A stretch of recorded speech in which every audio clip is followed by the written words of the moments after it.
Hi, my loves. Happy Monday. How are you guys? I'm so excited to be with you here as you start your week. And I really just want to tune in for you guys and give you such a supportive coffee chat this morning, or whenever you're listening to this, actually. At the moment that I'm recording this, it's actually late Friday afternoon, and I'm looking at the week ahead next week, thinking about the week that we're wrapping up right now, and just really moving into a space that can welcome what's coming. And this week that we have just exited at the time that you're listening to this hasn't been easy. I think it's been tough in a lot of ways. On Friday, October 1st, we had the Mercury retrograde squaring off with Pluto, which I had mentioned somewhere or another in our Patreon content last week, that this was really a challenging time because Mercury retrograde has a tendency to really propel us to focus and to really attune and pay attention. It kind of it like reinvigorates our focus and our concentration, if you will.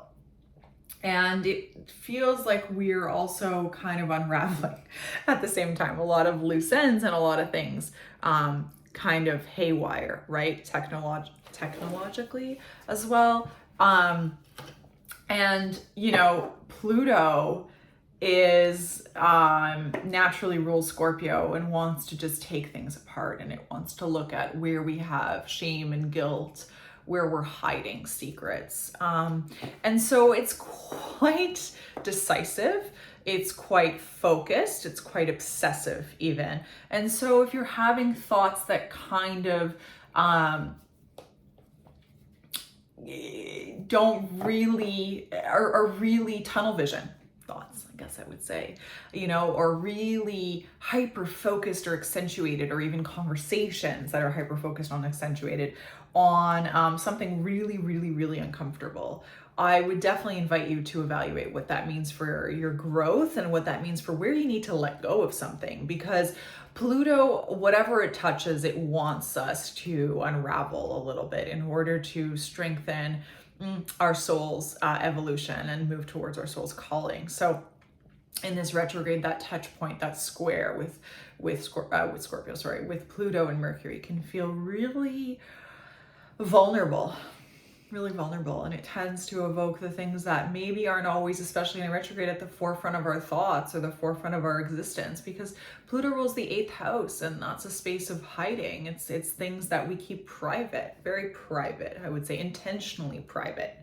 But Mercury retrograde as well, on the flip side of private, is it makes me think of the detective, the investigator.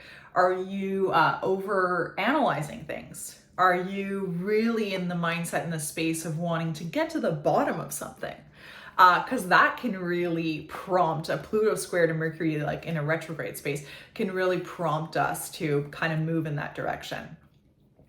And so I thought it'd be fun.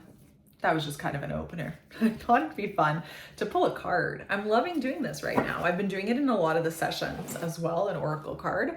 Got my coffee, of course. And you know what, guys? This is actually iced because I had some leftover room temperature, I should say cold, not iced, room temperature espresso. And you know me with my Bialetti, it takes a hot minute to make a coffee. And so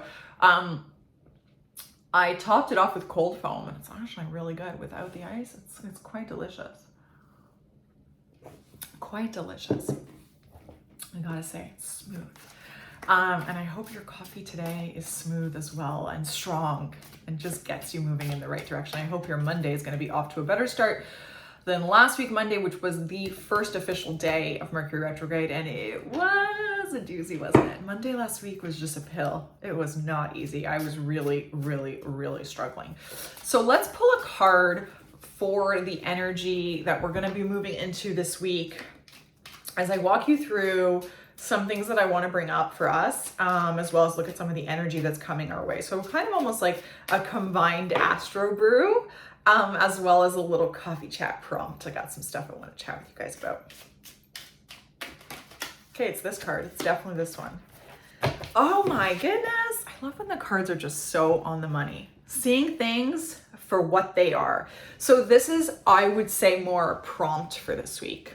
How are we seeing things for what they are? How are we not seeing things for what they are?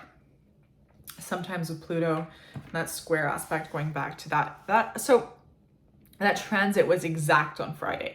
And what that means by exact is that Mercury was at 24 degrees retrograde of Libra, and Pluto stationed at 24 degrees of Capricorn. And so it's exact, but a 2-degree orb, going up or backwards. You can do that in astrology. Not you can, we do that. So anything making a touch point within that 22 degree to 26 degree orb of either Libra or Capricorn is going to impact this energy, as well as Mercury being anywhere from 22 to 26 degrees of Libra is going to make a touch point. And this is, pay attention to what comes up for you around Friday, around last week, around this week, as we're through this square, because this square is going to, it's going to kick up again. That's the way retrogrades work. So as Mercury moved through Libra, I forget what date it entered Libra, but it's stationed probably during its shadow period. As it moved through Libra, it squared off with Pluto, and then it kept moving forward. And then after it retrograded, and on Friday, October 1st, it squared off with Pluto. And then when it moves direct after October 18th, it's going to square off with Pluto again. So this is the second of three times, that we are going to experience this energy. So pay attention. And Pluto definitely is questioning if we're seeing things for what they are. So for me, this feels like this could be a prompt to tune into your intuition and really be honest with yourself. Pluto wants us to be honest with ourselves, wants us to be candid and authentic, and it will put us in situations at different moments where we definitely can't ignore our vulnerability, I would say, and where we can't ignore where we find shame or guilt, even just our debts to others. And that could be emotional debts. And that can also just be a space, which we're going to talk about this week, where we overcompensate, where we don't feel necessarily enough. The 8th house can kind of be this, when we talk about behaving guiltily in relationships, and what that means is, it doesn't necessarily mean I did something wrong, how can I make up for it? It means I don't feel enough, I don't know my worth. Pluto definitely wants us to know our worth. I don't know my worth, and so I overcompensate. That is guilt-laden behavior as well. So you want to look at that, okay, through this card. Please let me know how this card resonates for you, what this speaks to you, what this means for you. I would absolutely love to know. So what I really wanted to touch on, and I think I'm going to talk about it first before we kind of look at the transits, because I think they will be really complementary to this storyline, is, guys, last week, I had this friend come out of the woodwork, and at first I didn't think anything of it, really just slid into my DMs and was like, hey, how are you? Have you heard of human design? And I was like, oh my gosh, I haven't heard from her in so long. And I was like, yeah, it's so good to hear from you. I have heard of human design. I've had my reading done by a lovely friend, actually. And thanks for thinking of me. That's so sweet of you. And then we exchanged a few more DMs. And then she wrote to me, I'd love to grab coffee with you sometime. I'm assuming she meant virtually. We're not in the same city. And also with the pandemic and stuff. And I at this point of recording, haven't actually answered her yet, but I do plan to answer her. And of course, I'm happy to honor that invitation. But I have to say that something that crossed my mind was, what is my boundary with this person before I answer her? After I thought, as soon as she asked me to go for coffee, I thought, this is such a Mercury retrograde DM. This is wild. Because Mercury brings back the exes, and Mercury going retrograde in the sign of Libra is really going to bring back exes, those ex relationships, not just ex lovers, especially as I think as so many of us, move through adulthood and have pretty much our significant others, or if we're still single, we have that one kind of person that we're tending to have experiences with, our partial or our life is in alignment with that person. We tend to see our friendships. I personally feel, anecdotally, you guys let me know how this lands for you. I do feel anecdotally that that's what we're kind of experiencing through as retrogrades versus ex-boyfriends and ex-lovers. Because, you know, as you get older, you're not really seeing those ex-lovers come up so much. So boundaries. So to give you a little more context of this friend essentially, I learned through that DM exchange actually, is the ex-sister-in-law to one of my old best friends, as well as one of the biggest teachers. I would say the straw that broke the camel's back in a lot of ways in terms of my growth in 2017. And so essentially I was really good friends with this young girl. Who was a lot younger than me. And I met her when I was working in high fashion in Holtz, and our relationship developed really quickly. Her family was very loving and welcoming and accepting, I would even say, and encouraging of our friendship, and very involved, I would say, to our relationship. And that, you know, in hindsight, maybe a little bit of a red flag too, but sweet girl, such a sweet girl. And then as our friendship developed, I started to feel a little bit of a drawback. And then there were certain decisions that she made in her life that really triggered me. And the triggers weren't so much at this point in my life, out of all the people-pleasing relationships that I have been in and all of the milestones and points where I was moving towards getting to the breaking point, essentially. And 2017 was an interesting year for me because I got married. I had a small wedding in February, and then 27 people. And then in the summer, we had a huge party. In April, I had my burnout, quit my job. So between the actual wedding where we exchanged our vows, Nick and I, and had our ceremony, and then we had a party in the summer because, long story short, Nick has a huge family and we didn't feel like we could totally shaft them. Like we had to include them at some rate. And so we had this summer party, which in the end actually turned out to be, I remember the night before, I was like, this feels like a wedding. So a little bit of my Neptunian essence, which can sometimes be totally clouded from what's really going on. The night before, I was literally like, this is a wedding. This feels huge. But up until that point, everything shifted. Everything was changing after the burnout. And I was starting to really look at and initiate slowly but surely the steps towards my boundaries with my friendships and really move past anything that didn't feel aligned anymore. I was at my breaking point. I found as certain big life events do, as small as even preparing a small wedding was, I started to look at what my boundary was with people. And certain things happened during wedding preparations and all of that year of my life. We got engaged in 2016, got married in 2017, and people started to show their true colors, of course, and I started to show my true colors as well, because I was like, how authentic do I want my big life event to be, you know? And this was an event that was very meaningful to Nick and I both, and we were very adamant, which was very also uncomfortable for a lot of people. And I recognized at the same time how fortunate I am to have had immediate family that was so supportive.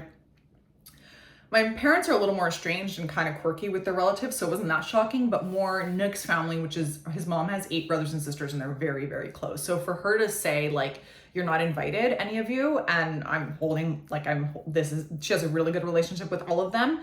And a lot of them were kind of burned and they were pissed at us, but my mother-in-law really just was like, I don't really care. And so I feel really fortunate to have had that support, because it's not always the case. But that being said, that wedding, choosing to have a small wedding, and then the way things unfolded with who we chose to celebrate intimately with, and all of that was the beginning of the boundaries having to be established. And so to go back to this friendship, as I was making important life decisions, as well as she was making important life decisions, I didn't feel aligned with some of her decisions. And it's not so much from a personal how I was to say that I mattered in those decisions. It's not from that point of view. It's more that I remember thinking, and we hadn't even known each other that long, maybe 2 years. And I remember thinking, you're not being the person that I thought you were through these life decisions. The way that you're handling them is not who I thought you were. And I feel you're selling yourself short. And as we had those honest conversations, or I initiated those honest conversations, I felt like her response was, well, this is the way that it is, like, take it or leave it. And I don't know if any of you can relate to this. It was like I was so triggered by her behavior, but I was also triggered intuitively, and at the moment I wasn't, at that time in my life, I wasn't at all where I am now, of course. But I wasn't aware of my really extreme sensitivity, as well as my keen sense of intuition. But something felt so off, and I was like, I can't support these decisions. This doesn't feel right. And I had already been in a situation like that with another friend many, many years ago, 10 years ago now, if not a little bit more. And I was like, I'm not going back to this situation again. I'm just not. I'm done with these friendships that put me in situations where I am called to be the number one support system, and I don't feel aligned with this. And everybody around me is saying, too bad, you have been a good friend to this person. How dare you turn your back on this person? You need to show up for this person. You cannot let them down in these moments. And the one moment specifically that I'm talking about, and there were other, but the one moment specifically that I'm talking about in this situation was things came where she essentially got engaged really quickly to someone that she barely knew, and was changing her entire values around this engagement for this person, and then asked me to be maid of honor. And I will share this story actually for the purpose, because I think it's quite interesting for you guys. She asked me to be maid of honor. I have an eyelash in my eye. And I said yes. And it was myself and another friend that were going to be maid of honor. And a few months went by, and I started to feel more and more uncomfortable, really uncomfortable. And you have to remember, guys, or understand, in these moments, I had never stood up for myself. I had never stood up for myself. I had been the yes girl forever and always. And I was surrounded by yes women who were saying, you have to do the thing that you don't want to do, because that's what the right, polite thing is to do. And I was like, this doesn't feel right. There has to be another solution. And they were getting married in 2018. And so this was late 2017 at this point. And Nick and I moved from Montreal in 2018. Early 2018, I was like, I want to leave. And summer 2018, I was gone. And so we were renting in Ottawa, and we had left Montreal. I was Airbnb our apartment in Montreal, and they were getting married. They were getting married in summer of 2019. Summer of 2019. They got engaged in 2018. And so in 2018, I went to the engagement party. It didn't feel good. There was something at the engagement party where I was like, this just feels so off. I don't feel, everything about it felt terrible. Everything about it felt out of alignment. Everything about it felt uncomfortable. The people that were there, the conversations we were having about this couple, individually as well as together, the lies, and I'm really sharing with you guys, like, candidly. This is stuff that I don't even think like I've had full conversations necessarily with anyone except for Nick, really and truly, about. But just like a lot of really intense bullshit. And I was really uncomfortable. And it was a turning point for me for so many reasons, because the following fall, after the engagement party, I started to follow my intuition. And I was back in Montreal, I was visiting, and I was like, I can't be maid of honor in this wedding. It doesn't feel good for me. Now, if you take this story just, if you pay attention and really listen, like, imagine yourself, or not really listen, but just pay attention, like, put yourself in my shoes. Like, you've been asked to be maid of honor at a wedding. And so for this person, you are supposed to be their number one. And you are showing up and telling them, I'm not going to be maid of honor.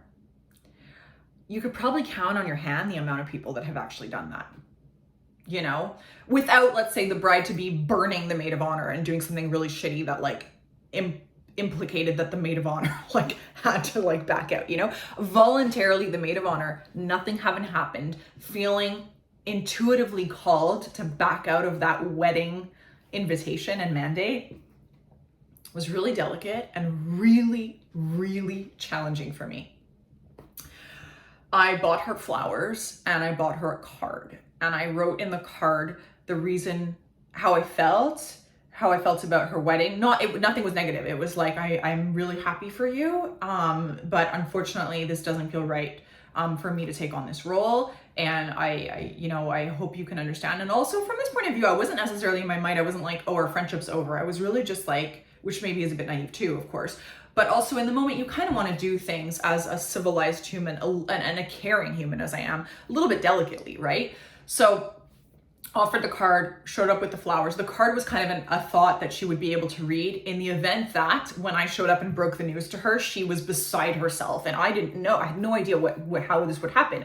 She could have had a meltdown, like been super angry, frustrated. Her wedding was high standards, and she was very invested in this nuptial experience. She wanted it to be the dream day.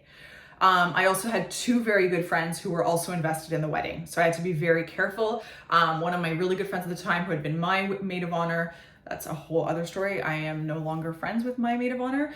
I would say we're acquaintances, but I would say that's a whole other story as well. And I am happy to share on that if you want to know a little bit about that as well.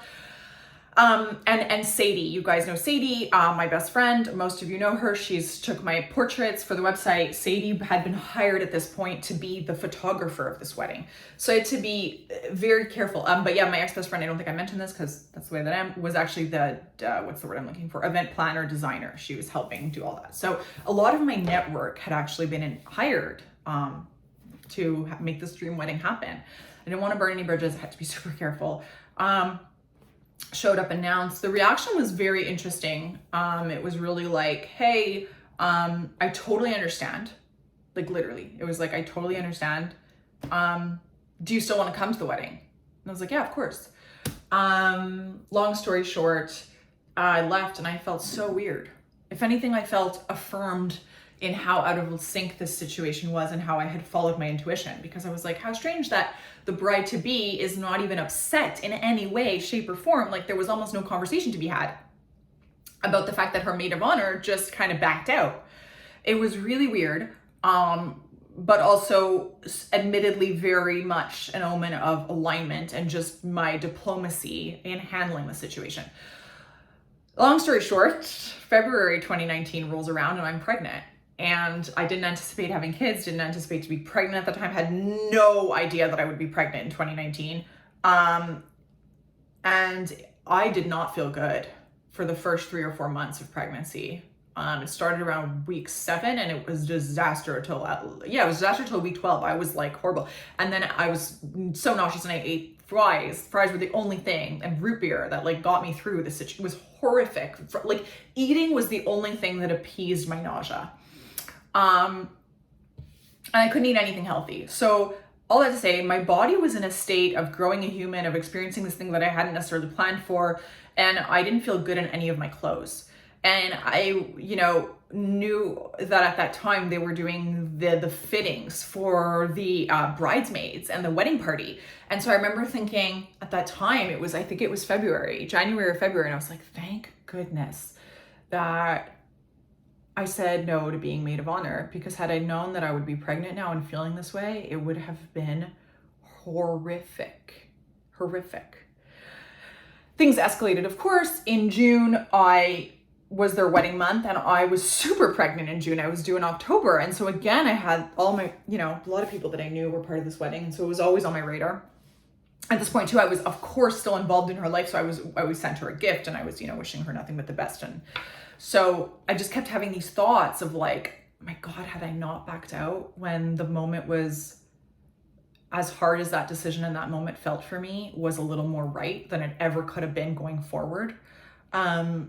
In the year of that wedding, I don't know how I would be handling this. And I just kept thanking my lucky stars that I followed my intuition and that I stood a boundary. But at standing that boundary, I also did something that a lot of people around me were like, you are insane. How could you ever do this to someone? Like, this is the worst thing that you could possibly do. You have no choice. You need to be maid of honor, And then I did it. And I did it gracefully and I walked away and I felt better, especially as that story unfolded. And I was like, oh my God, thank goodness. Have you guys ever been in that situation where you look back and you're like, thank God I pulled off the Band-Aid when I didn't want to, because it just I would just get deeper and deeper in the situation.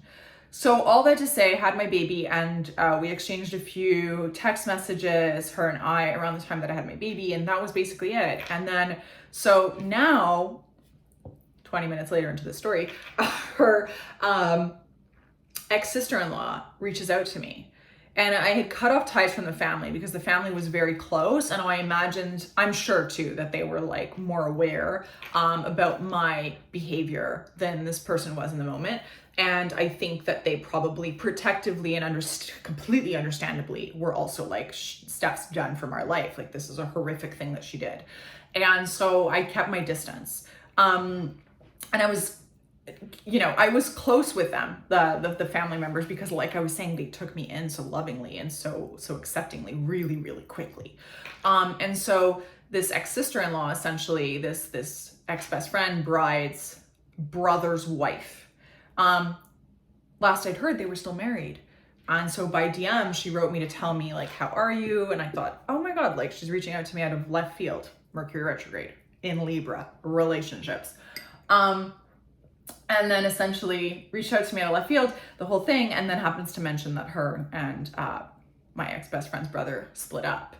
And so I thought, okay, well now there's an opportunity for us to maybe have a friendship and have something that can develop and have something that can be separate from that ex relationship. But again, I'm very much reflecting on my boundaries in this situation as I move forward with this, because there is still a boundary there. It's not as thick. It speaks to how time definitely heals and how certain people in that family for sure now are coming to see a little bit more of maybe where I was coming from, where I'm sure in certain moments they might have felt otherwise, And so time does heal and time does help us. But all of this, I felt inspired through that conversation and some of the sessions that I did last week to show up here today and start your coffee chat off with, and those of you who've followed me a long time on Instagram probably know exactly who I'm speaking about and are probably really entertained and enthralled by this story and all of these details, and that's totally fine. But also I really want to speak to you guys a little bit about how it is really important to honor our boundaries. And I'm learning so much about this community and about all of you lovely ladies and looking at some of your charts. And one of the things that I'm recognizing is how we are so similar, all of us. And in that regard also, we are very, very, very, very strong women. We have strong sun placements in our charts, very strong sun placements in our charts. And this is no coincidence, but it is also very important detail, very important amount of information in terms of how we show up for our boundaries in our relationships. And as Mercury retrograde in Libra challenges you to bring back some of the lessons and some of the things that you maybe have buried the hatchet with, that you maybe thought you had buried the hatchet with, where, even that square with Pluto might just kind of resuscitate something from the dead, Like I have that scene in my head from Practical Magic where like Nicole Kidman thinks she buried her ex-boyfriend, but like he just keeps coming back for her. A very October movie to mention. It might be recircling for you. And I really want you to think about your worth in the dynamic. I want you to think about what that boundary means for you in that dynamic, because boundaries are never easy, as I've said before, and I will continue to say, and one of my favorite astrologers, Jessica Laniato, says this all the time, guys, like boundaries are hard for the people who are good at boundaries. It is it's the critical defining point in a healthy relationship as well. And I think as we learn and as we're all going through this, navigating so many different types of relationships and all of us being such loving, sensitive people in this group here, the tendency is going to be to have porous, less definitive boundaries. But we've absolutely got to learn how to build those boundaries. And the thing is, what's going to be inherently uncomfortable about them, loves, is it's going to be the fact that the people that we have to have those boundaries with are the very people who, you've heard this before, but I'll break it down for you, have loved you, accepted you, and made you feel small because you didn't have a boundary. And so they are going to be triggered by you establishing your boundary at any rate. They are going to be so uncomfortable by it because for them, it's going to feel insulting. It's going to feel hurtful. And the test of the quality of your relationship is if the person on the receiving end of your boundary, if it's coming out of nowhere and it's a new thing you're standing in your power of, loves you regardless. Like my husband, Nick, has seen me put these boundaries up when I had none. And he has not wavered for a second in his commitment to me and my person through this. And sometimes, especially in the last few years, I think to myself, so much has changed since 2017. I have none of the friends that I had before. Some of it is the pandemic distance, becoming a mom. A lot of it is that I turned my back on everyone because I was like, this is not what I want. And I will say that my entire life, in all of those friendships, loves, I had a whisper. It was constantly there. And it was like, this will not be your life forever. This will not be your life forever. This relationship's not meant to be. You're not aligned with this person. But I chose to not follow it. I just knew that there would come a time. And sometimes I remember those moments and I remember those whispers and I think of them fondly, because even now sometimes it's hard for me to recognize my growth. It's hard for me to recognize how I've drawn that boundary. Sometimes I feel nostalgic about those friendships and I don't really see myself totally clearly as it is. Never mind totally clearly as how those folks on the receiving end of my boundary might now see me. And sometimes when I actually get the perspective and the clarity on how they view me, it gives me courage, momentum, and fodder to really show up even more so around what I established and what I've been working for. And to really remind myself that this moment in time, as hard as it's been to get here, and sometimes as hard and lonely as it feels, has actually been way more in alignment and way more in my destiny than anything ever before. So if you are going through challenging moments in your relationships where you are showing up for a boundary that was never there before, if you are having trouble navigating this, but you feel with every fiber of your being that this is what needs to be done, I highly, highly encourage and support you to follow that nudge. Because ultimately, loves, you will feel so much more fulfilled. And one of the greatest things that has removed itself from my life through this boundary story has been the drama. There is no drama in my life anymore whatsoever. No one's ever, people might be talking about me behind my back, but it's not my close friends. It's not my friends. The people that are in my life now are people that love me for my good and my bad, for my bad and my good, and for everything in between. And if we have stuff to say to each other, we just share it authentically and candidly. And I can say that that's honestly something I'm very proud of. And it's not something that I had before 2017. Most of my friendships were really, I would say, fake friendships, even though in the moment I thought they were real friendships. But we have to show up authentically in order to attract those authentic relationships. So with this whole anecdote and everything, I've talked forever, so I'm not going to share much more on boundaries for now. But what I would like you to do is let me know how you receive this video. Let me know what this sounds like. Let me know if you have any questions in regards to establishing boundaries, how to navigate boundaries. I will for sure talk more on this, for sure. What I want to see now is how you receive this video and this message, what resonates for you, what you want to know more about, and then I will do a follow-up to that. I do want to say the energy this week is definitely going to help us in terms of allowing our boundaries to strengthen themselves. It's going to be an invitation for those boundaries. And the reason it's an interesting kind of invitation because we're in the retrograde season and there's a lot of Libra stuff happening this week and a lot of just, it's like transits that are sort of really reaffirming and really structuring, if you will, solidifying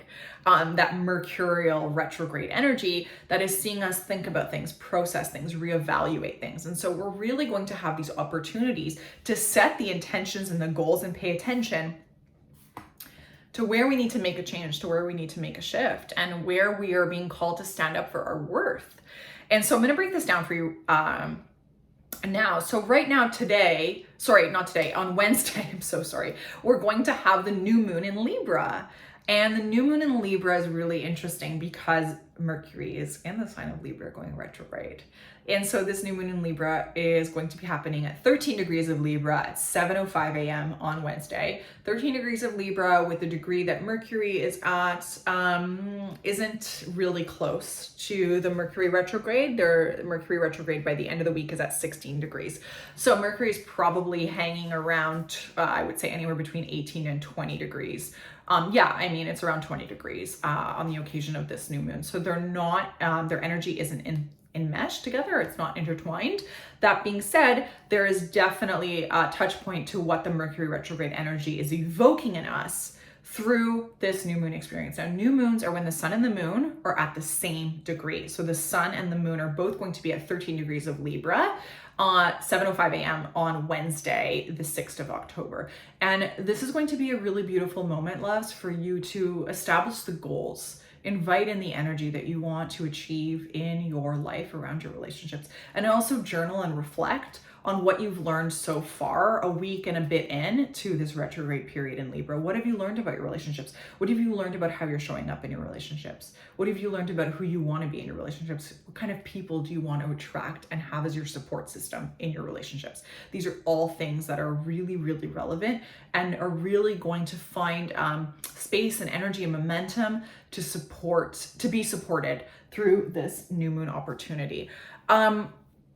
The other thing is that this new moon is actually happening in conjunction with Mars, and Mars finds itself in Libra. And so this is interesting because it does feel like we're going to have a little more energy on our side. Mars is our energy level, okay? It's how we take action. That being said, Mars in Libra really, really cares about the other. Mars in Libra tends to struggle a little bit because Mars is the natural ruler of Aries, which is like so self-involved. It doesn't necessarily have like this sort of like compass or, interest in what someone else cares for or needs. Mars in Libra cares about what everybody else needs. So this conjunction might actually even bring to light a little bit of where you are showing up, feeling a little bit confused around your identity, feeling a little bit confused around what is meaningful to you in a relationship. So you might be working through some of those feelings and some of those thoughts and some of those actions, how you're showing up in your relationships as well. And the indication through the new moon, which is always an emotionally sensitive time, would be where you feel triggered. Where do you feel triggered? Where do you feel not enough? Those are going to be the invitations to really look at the space. New moons want to make space. What do you want to make space for in the coming months, let's say, in the coming month? And even new moon in Libra is a great time to set an intention for the next 6 months until we find our way into the new moon in Aries in the spring. So why don't we look at what we want to create in our relationships, especially through this new moon in Libra, through a Mercury retrograde in Libra season. Let's pay attention to what we can nourish and nurture and grow and encourage and make space for until that new moon in Aries in 6 months' time. The other thing that's interesting that I want to mention is we are going to feel a little more energy this week because we're going to have on Friday and then Saturday are two very interesting days. We're going to have the sun conjunct Mars in Libra. So we are going to feel that energy. When the sun and Mars come together, inevitably there is this sort of like vim and vigor. So where last week, I think a lot of us just felt emotionally, physically, really at odds and really just kind of like, depleted. We're going to have energy through this transit. That being said, again, Mars and Libra conjunct the sun. I think there's going to be a little bit of that when the sun and Mars are both in Libra. It's like, how can I give to someone else? How can I show up for someone else? What are my values in terms of my relationships? What is my energy level in terms of my relationships? How can I nourish my relationships? Where am I showing up in my relationships?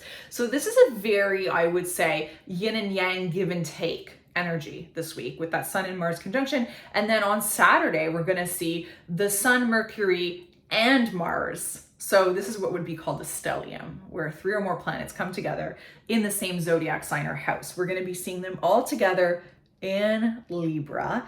And this stellium is really going to evoke our thoughts and our feelings and our identity in relation to others. And I think that this week we're really going to feel a lot. We're going to feel a lot. I think we're going to be reflecting on a lot of our energy in our relationships, a lot of what's coming up for us in our relationships, a lot of how we show up in our relationships.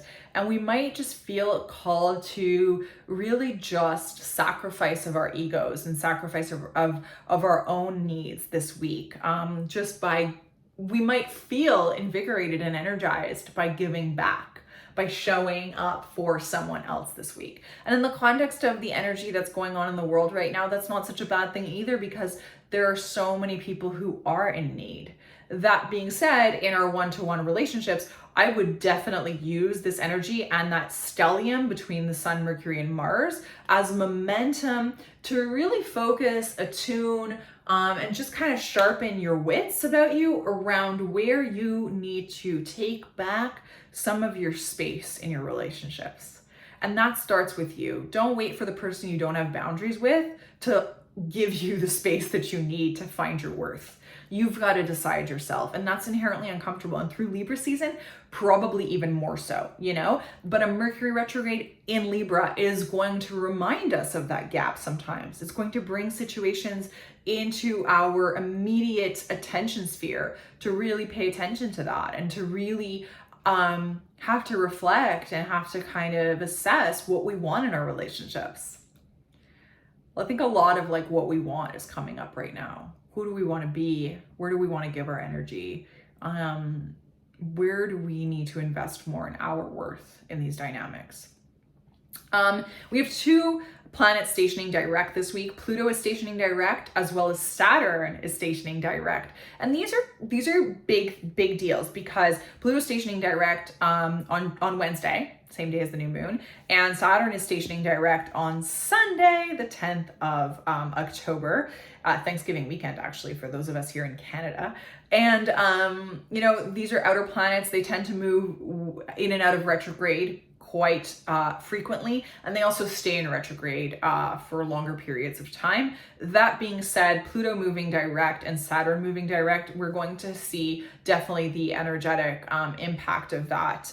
Pluto will just, everything that we've been processing and learning, and as it's direct through the 3rd experience of that Mercury squaring to Pluto, it will impact that Mercury square Pluto a little bit differently. It'll almost be like what we've been processing and what we've been called to let go of in our life that feels vulnerable, that feels uncomfortable, is actually going to move more into action, I would say. It's a little, Pluto stationing direct is going to feel a little more like, let's put the foot on the gas with our growth, with our karmic growth as well.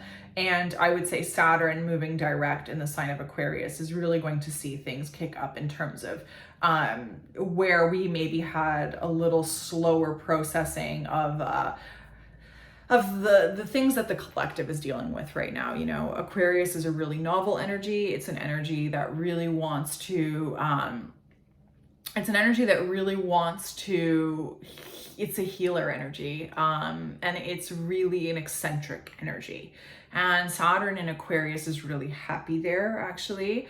And it's really about our boundaries. People can equate this a little bit to even the invention of, you know, the quick invention of the vaccine. So we might see, you know, boundaries and limitations and scarcity mindset and fear and worries around some of our collective issues as Saturn stations direct in Aquarius. So there, and I feel even as Pluto stations direct, we may experience a heightened threshold, if you will, around the stuff that collectively we've been enduring, and that has also been coloring our personal experience of some of these transits, you know, especially the transit of the personal planets. And so the personal planets are like the Sun, the Moon, Venus, Mercury, Mars kind of situation. So a lot of those are at play this week too, right? So loves, let's just wrap up here. This has been a really long one as I move through some of the Astro Brew and that boundary conversation. Let's look at how we can see things for what they really are instead of making excuses. This feels a lot about that, especially with that Sun, Mercury, Mars energy this week. Where are we making excuses? Where are we not wanting to see things for what they are? And how is that debilitating our capacity to hold our own and have a boundary with an area of our life that absolutely could benefit from a boundary, as uncomfortable as it might seem? I'm sending you guys so much love and so much strength. You've absolutely got this. If you have any questions, please don't be shy. As always, I invite you to join us over on Discord. Let's continue this conversation in the coffee chats discussion thread. You can also comment right here, and you can send me a DM through Patreon. I love you so much, babes. Have a beautiful week. I look forward to chatting with all of you one-on-one and together and moving through this new moon energy together. If you have any questions about that, we can also discuss that in the astrology thread. That's it. Cheers to you. Cheers to your Monday and this super long video that you made it all the way at the end to if you're listening to it now. So I love you, beauties. Have a beautiful day.